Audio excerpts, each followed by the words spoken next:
28/8/2024 அருள்மிகு ஸ்ரீ அரிநாச்சி அம்மன் கும்பாபிஷேகத்தை முன்னிட்டு அகிலாண்ட கோடி பிரம்மாண்ட நாயகி சிவகங்கை மாவட்டம் மரவமங்கலத்தில் அருள்பாலிக்கும் அருள்மிகு ஸ்ரீ அரிநாச்சி அம்மன் திருக்கோவில் கும்பாபிஷேகத்தையொட்டி அபிராமி அந்தாதி பாராயணம் பண்ண வாய்ப்பளித்த வேணி சரவணன் அக்கா அவர்களுக்கு கோடான கோடி நன்றிகள். எனது தாத்தா சுந்தராஜ் பிள்ளை அவர்களை பெருமைப்படுத்தும் வகையில் எனக்கு கொடுக்கப்பட்ட வாய்ப்பு இது. மிக்க நன்றி. எனது பெற்றோரை வணங்கி வளர்த்த தாத்தா அம்மாச்சியின் தாள் வணங்கி பெரியம்மா பெரியப்பா அத்தை மாமா என அனைத்து உறவுகளையும் தான் வணங்கி இந்த அற்புதமான வேளையில் முழுமுதற் கடவுளான விநாயகரை தொழுது பாலும் தெளிதேனும் பாகும் பருப்பும் இவை நான்கும் கலந்துனக்கு நான் தருவேன் கோலம் செய் துங்க கரிமுகத்து தூமணியே நீ எனக்கு சங்கத்தமிழ் மூன்றும் தா.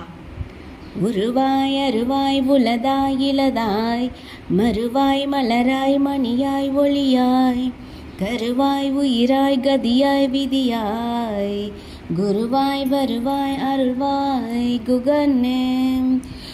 குருவே துணை குருவே போற்றி குருவே சரணம். குலதெய்வமே துணை குலதெய்வமே போற்றி குலதெய்வமே சரணம். இவ்வாறு தொடங்கி அபிராமி அந்தாதியை பாராயணம் துவங்கும் முன் அபிராமி அந்தாதி பாடுவதின் பயன்களையும் உங்களோடு பகிர்கிறேன். அம்பிகையின் அருளை பெறுவதற்குரிய முக்கியமான பாடல்களில் ஒன்று அபிராமி அந்தாதி. இந்த 100 பாடல்களை தினமும் படித்து வந்தால் தலைவிதியே மாறிவிடும் என்பார்கள். நடக்க முடியாத அமாவாசை அன்று நிலவு தோன்றும் நிகழ்வை தனது பக்தனுக்காக நிகழ்த்தி காட்டியவள் அம்பாள். அதனால் அவளுக்குரிய இந்த 100 பாடல்களையும் பக்தியுடன் பாடி வந்தால் நடக்கவே முடியாது, நடப்பதற்கு வாய்ப்பே இல்லை என்ற காரியம் கூட நடந்துவிடும்.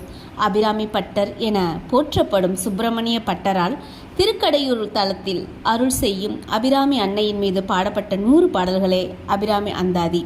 அம்பிகையின் பெயரும் ஊரும் வேறே தவிர அம்பாளின் சக்தியானது ஒன்றே. பராசக்தியின் அருளானது பலவாறு பிரிந்து திரிந்து வந்த சக்தி சுயம்புவாக தோன்றிய நமது லிங்க ரூபினி அருள்மிகு ஸ்ரீ அரிநாச்சி அம்மன் சன்னதியில் திரு கும்பாபிஷேகத்தை முன்னிட்டு அபிராமி அந்தாதி பாராயணம் பண்ண நான் தவம் கோடி செய்திருக்க வேண்டும். வாய்ப்பளித்தமைக்கு நன்றிகள் கோடி.